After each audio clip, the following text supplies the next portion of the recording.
Network is to show people that even with having a learning disability, I can still amount to something. And at the same time, I'm able to turn myself into an example for people out there dealing with any types of learning disabilities and disabilities to never give up and prove people wrong. Prove to them that labels do not dictate who you are and who you're going to be. To prove to them and get them out to something. So hashtag break the labels. With that being said, 26 minutes of your time. Say anything you want. It's PG, PG-13, but it is uncensored. With that being said, you do have the right to say whatever you want. So the first question I want to ask you is tell our audience a little bit about yourself and how you came to do what you do. Oh, great. I'm so glad to be here, Keith. Thank you for inviting me. Um, I am Tina Ross. I'm a singer-songwriter, but I haven't been a singer-songwriter my whole career. I was a chiropractor and nutritionist and always had my hand in heart and music. I studied voice in college. I played coffee houses. Um, my husband is a fiddler and mandolin player, and we would play together. In the early 2000s, we did some little local touring, and then I went back to work. I was kind of with my children as they were growing up a little bit, took some time off my profession, and then was back at work and was in songwriting, was in singing, my own music, but I have a jazz trio and I would sing with that. And I did retrospectives like Carole King and the British Invasion, always in the music. And then something started to kind of spark in me. And I hadn't written a song in a very long time, many years. And I decided to sign up just kind of on a whim because I knew there was something rumbling in me. So I decided that I would sign up for something called Summer Songs, which is a songwriting camp, basically, an intensive on songwriting. And that was in New York. And so that was close to me. And so I did that in the summer of 2019, really to learn to write songs for other people because I loved writing. I wasn't going to be the performer, right? So I went there and met some people who were just saying, maybe you should be singing your own songs. Maybe you should do this. Well, I was still practicing at that time. I was in practice. I had patience. And that was in the summer of 2019. So I made the decision to not be labeled, whatever my age, whatever my, profession was, whatever I was spending my time doing. And I said by December of 2019, I had left my practice and decided I was going to do this full time. So I just kind of went forward. And then we had the pandemic, but it's been perfect because I have been able to access people from all over the world to hone in on my songwriting skills. I know that if we weren't in the pandemic, these Zooms wouldn't be happening. Like right now, I'm doing a songwriting class that's from London, and all the people have these beautiful accents. I'm the only one from New York. And it's wonderful, but I have access to London. I have access to California, and I do this songwriting like circle in California. And I have songwriting groups that were meeting in person. And now Georgia, North Carolina, Virginia, Chicago, Michigan. So it's been a whirlwind. Almost every night of the week, I'm doing songwriting. So, to answer your question, I am now presently Tina Ross Music. I have tinarossmusic.com, and I am writing. I have many songs from over this year. I am performing on Sunday nights. Now I just started just this Sunday night at 7 p.m. on my Tina Ross profile. I am doing live 30 minutes, and I just did my first one and it was great. So many people came and it was just I just was so grateful. And that's the way I feel. And I think you feel the same way in many ways, kind of a gratitude toward the openness of people to be, to listen and to accept and to, um, be present with us in our journey. Because my journey is not normal in terms of going for it later on in my life, as opposed to, oh, I'm not 20, 30, 40, where most people do this. And you also are stepping out and up to represent. So we have a lot of things in common, you and I. No, absolutely. And it's funny you should mention you're from actually Warwick, right? I'm from Warwick, yeah. Oh, I'm right down the road. Maybe once pandemic's over, I buy you lunch or something. Oh, sweet. Are you in Monroe? Where are you? Yes, I'm Monroe. You're in Monroe, so that's so close. And when did you, I'm just wondering when, I don't know if you want to tell me how old you are, but maybe we could figure out if there are people that, know each other. No, I'm 33. I'm from the class of 2006. Uh-huh. And it's funny, I was talking to my dad about doing high school reunions on the show. I'm working on doing the class of 2008, doing the class of reunion Well, of that's a great idea. like '06 and 95. Funny enough, someone from the class of 75 is like, I want to do it. I didn't really know Monroe Library was around in 75, but okay, yeah, sure. Why not? You want to do it? You're more than welcome. But the reason I brought up Warwick is because they usually have a fair going on up there, like in Sugarloaf. Where?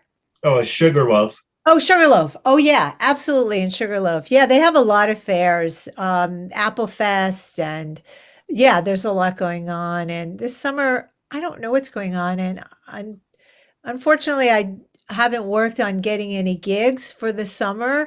I do have things online and on my website. I'm doing, a lot of songwriters are hosting their own little shows and they have songwriting circles and things. And there's just 3 coming up in the next couple of months. So, but I haven't done any live things. It's hard to kind of figure out what's going on live and what's doing with the live shows. And so I'm just letting it unfold. I'm making it unfold, but I'm letting it unfold, meaning that I'm present, I'm doing things that I need to do, I'm honing in on my skills, I'm meeting people, and then I can't be so attached to the results, meaning that sometimes things are a surprise. I do find that when you're saying yes to things and you're just present, that all of a sudden things come up. Maybe they don't show up in the ways that we think they're going to show up, but they show up. And it's very exciting. You're in the kind of flow in life, right? Oh, absolutely. Yeah, before we take a commercial break, I do want to ask you one thing. Good. Would you consider yourself a professional singer? Yes, I would. Absolutely. A professional singer-songwriter. Yes. No, absolutely. The reason I asked is I was thinking about doing this a while ago. It's like, I have thanks to you 826 episodes. And I was like, shouldn't I have put these in categories? I was like, no, I do it later. Now I actually did that. It went faster when I thought. So now I have like 16 independent wrestlers. I have like 10 comedians who I interviewed. And I was thinking 826 episodes. You would think I would have a lot more. But half of them, or a good portion of them, are actually just not comedians, actors and actresses. That's so wonderful. Yes, I did. I saw some of the actresses that you did online. Yeah. So maybe you want to open it up to some singer-songwriters too. No, absolutely. So we're all storytellers, right? That's true. So we're going to take a commercial break. Okay. When we come back, we're going to talk about disabilities and social media when we come back.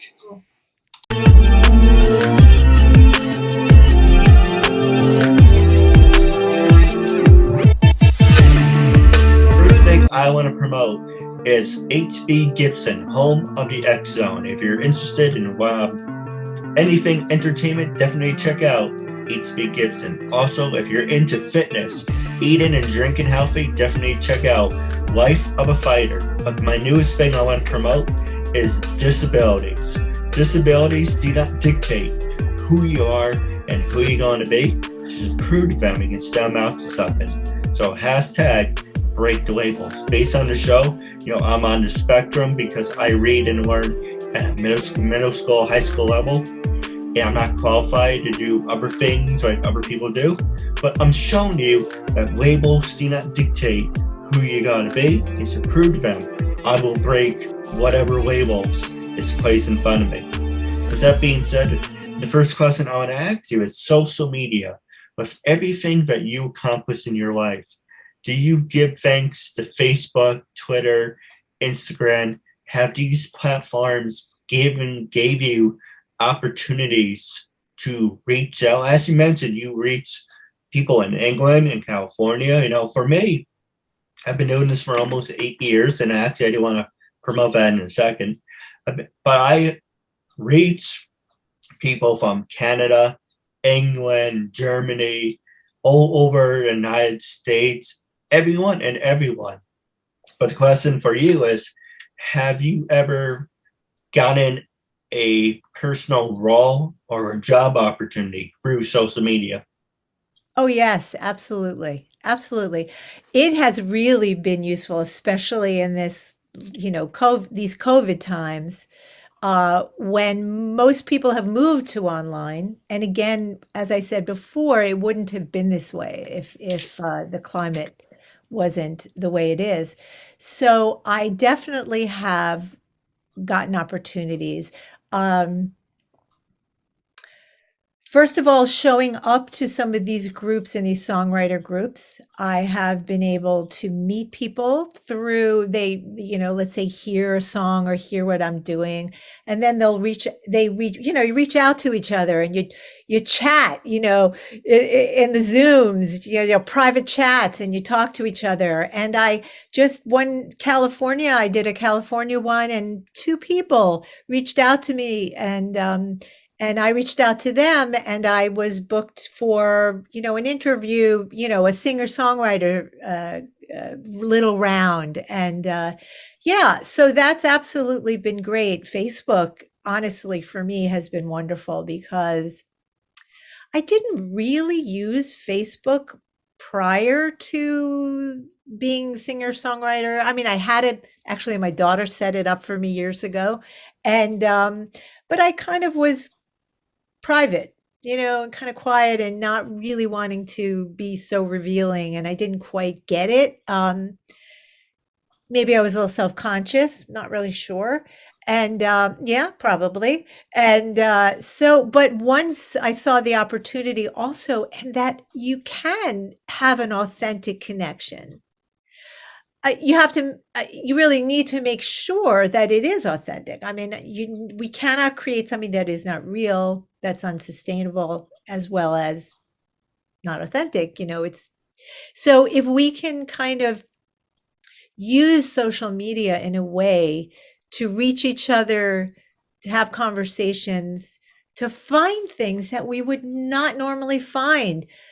Like I was saying to you, during the break, that it's very important for us to see you and to see your challenges, and for you to bring other people who have similar and different challenges on your show, so that we get a glimpse of you as who you are, your potentials, your hopes, your fears, everything that you are. Because and I'm not saying you are, what I'm saying, because we tend to, sometimes when we don't understand something, we step back from it, we watch it from afar, we don't interact as much, right? So you would be giving us an opportunity if on social media you presented a face, which you are already, your face, and then other faces too. That would be just amazing. So social media gives us a chance to do that if we use it in that way.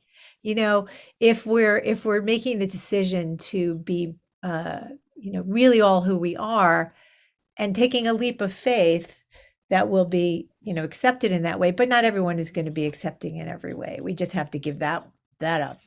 Just be who you are. That's That was true. a And long. Yeah. no, I agree with you. And a lot of Yeah. people say, Facebook could be accessible, with all the politicians, Trump, with Yeah. all that BS. But like I said, it depends on how you use it Yes. and how you present yourself. You want to present yourself professionally, yes, it will work out. If you want to present yourself as a piece of crap, then yeah, then people will automatically say you don't want anything to do with that person. Right. It's like a little microcosm of life, right? I mean, it's how we present ourselves and how willing we are to connect to people in real life also is how hopefully we do that on social media. So I have my, Tina Ross music page on on Facebook, and then I also have just Tina Ross, my regular page. And I do have an Instagram, Tina Ross Music. I don't tend to use that as much. I don't know it as much, but I'm learning and I'm just trying to get all that together. I have a YouTube channel, Tina Ross Music, which I'm starting to upload things on. And so it's a learning curve, but it is useful, especially in this large world where I would like to connect to people in other states and other countries. And because music is so universal, the language is so important. And when you meet somebody who's on a similar path, it's comforting, it's exciting, it's inspirational.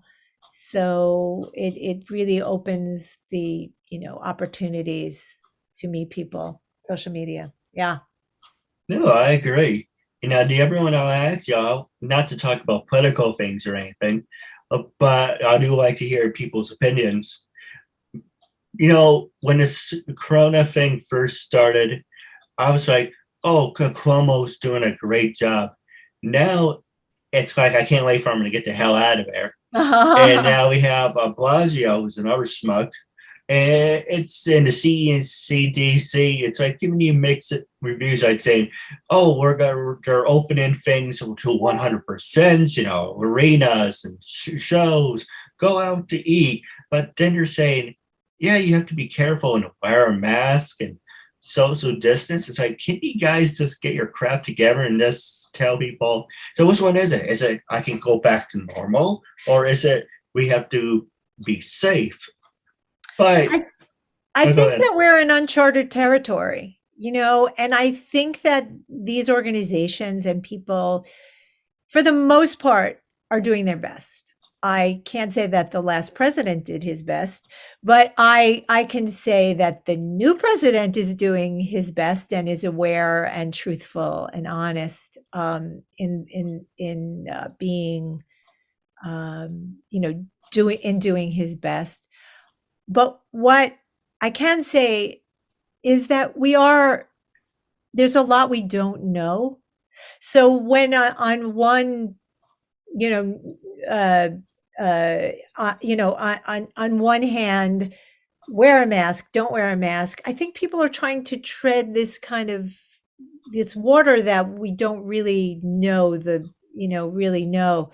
So I always err on the side of being careful, of masking, and of being, listening to the CDC as they are. Now we're starting to open up, but, some states are opening up too much too early and not listening.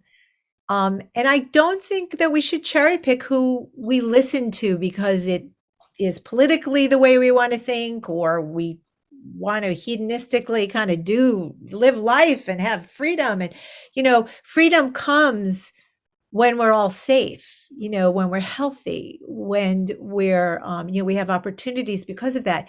Right now, it's a real bummer, but it's the way it is. And so I think that we err on the side, and we're confused. Do we go out? Do we not? we have to still mask. We have to be careful. There are variants, and there are people still really dying from this disease. And then all over the world and in India, there is a lot happening. So we need to take care of ourselves, and we need to take care of other people by masking and by being careful. We're all human beings, and we need to care for each other. And just because you want to have your, time out with your friends, or you want to have a wedding, or you want to have a gathering, the good of us all. And unfortunately, sometimes we don't look at things as the good of us all. We really don't. We just look at what's good for me.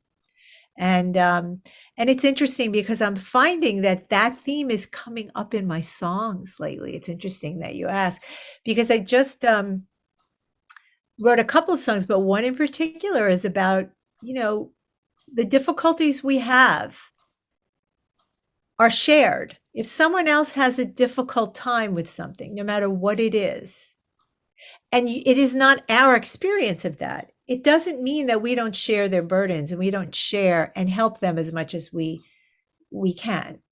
You know, if just because it's not mine doesn't mean that it's not ours, And so I find that very important, and I think that is coming up a lot in this COVID thing, that people, it's hard. It's really hard to be inside, or to not have our friends around us.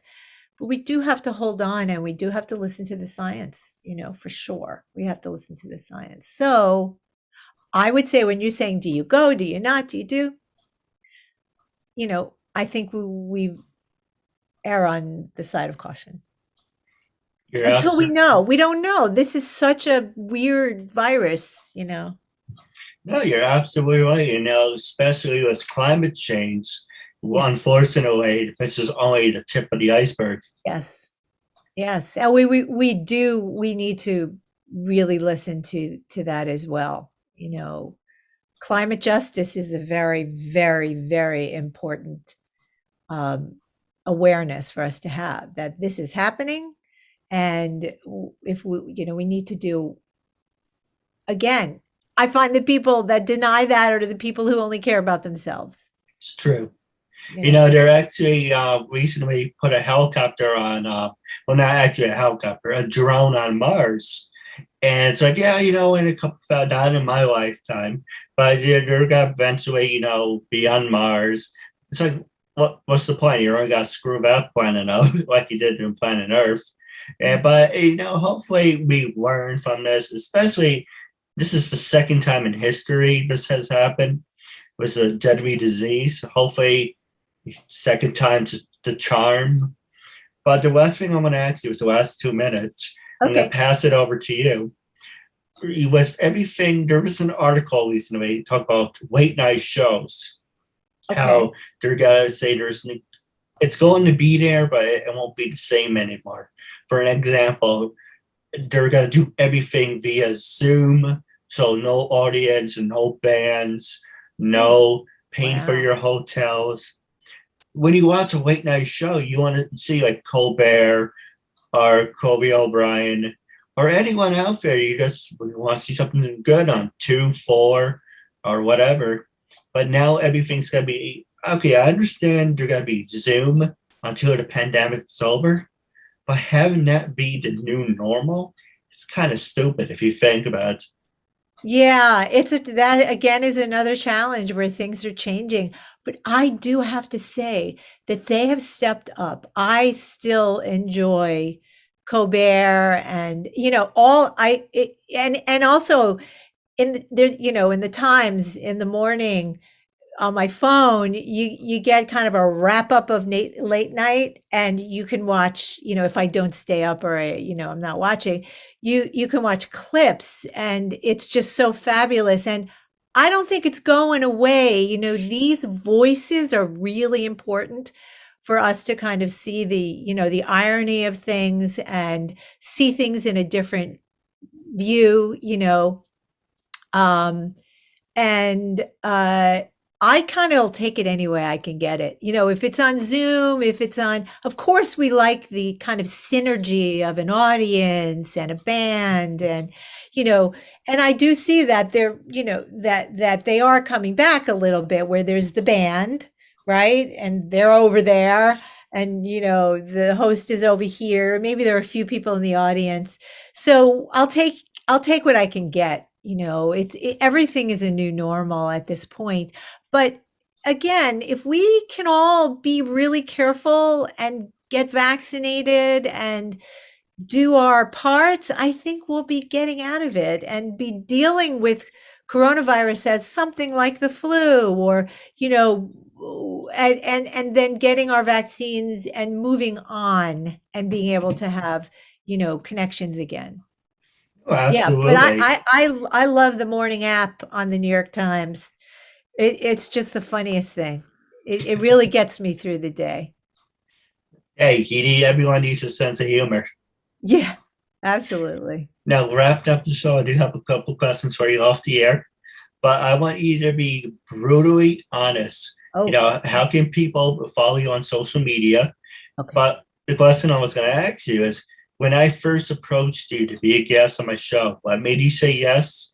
How do you feel now, and would you recommend it to other people? Oh, I love that question. Well, I was actually delighted, and when you approached me, and then I did look online, and I just did see, because you never know things, and I looked and I saw, and it was just so, again, delightful. All I can say is delightful. And so I felt intrigued, interested. And then now I'm very satisfied. This has been really a pleasure. I would like to be, I want to feel that I can, again, help to get your voice heard. And by you reaching out to people like me, and people, all different people, and people accepting your invitation, I think that just little by little, people will have an understanding of you and your world, and disabilities in general. I think that's wonderful. So how people, in the first part of your question, how people to find me, again, tinarossmusic.com, on Instagram at tinarossmusic, Tina Ross Music on Facebook, and also my Tina Ross profile. I have more people, on my Tina Ross profile. Gotta move them over to Tina Ross Music, but it hasn't happened yet. And also Tina Ross Music YouTube channel. Oh, absolutely. No, go ahead. I didn't mean to interrupt. I apologize. No, that's it. That's how I do it. And then I have on my Tina Ross page, my Tina Ross, it's called profile, Tina Ross. I do for the public will on Sunday evenings. Well, what's today's date? Today's May 4th, 2021. So on Sunday nights at 7 p.m. Every Sunday, I'll be having a little 30-minute show. Hey, if you're interested, maybe you'd like me to have me as a guest. Sure. Oh, that's cool. I love that. I do have a couple questions for you off the air, but I'm wrapping up. It's a real honor, privilege having you as a guest, and I'm looking forward to part 2 down the road. So thank you.